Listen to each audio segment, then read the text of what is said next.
one of the things that I've spoken about with the counselors in talking about choosing process and getting ready for the process is how important it is to plan and to prepare before you move too far down the path of your negotiations. So I would always recommend, for a lot of couples, they haven't looked at their family net worth for years.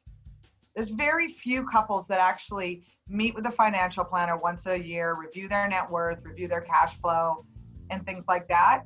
And when you're going through a separation, you're looking at your family assets. And for some people, it's the first time that they've done that in a decade. And for some people, it's the first time that they're getting really educated on what all that means, or maybe one person in the party is. And then the other piece too is trust. So I've heard you talk a lot about how in order to move forward in a good positive negotiation, you have to have trust in order for both parties to be able to have the conversation.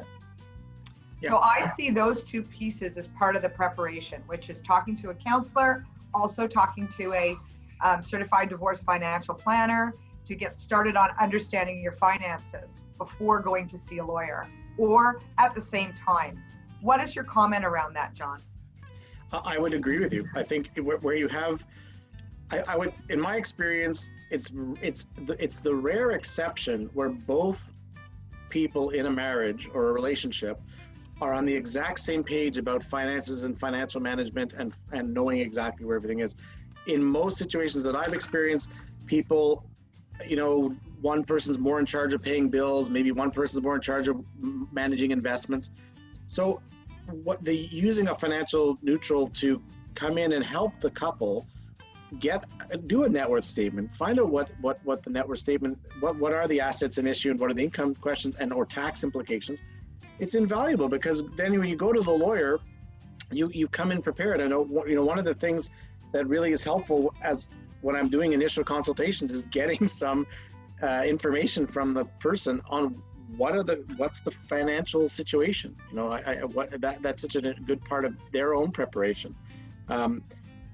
So working with someone in advance to have a clear picture of the net worth for the family is great. And the same on the therapeutic or counseling side. I mean, there are certain situations too where I've asked somebody, I've had situations where I've brought in a divorce or parenting coach before the lawyers ever get engaged, because the couple still needed to have a therapeutic conversation on why the relationship ended, or possibly maybe the relationship didn't need to end. So that kind of information, I think that the person out there who has made a decision to separate, and the couple are on that same page about separating, or at least both, and know that's where things are going. Again, getting some financial advice or counseling advice or legal advice, it's all part of the same process. It's using those experts in those fields to help that couple reach their agreement.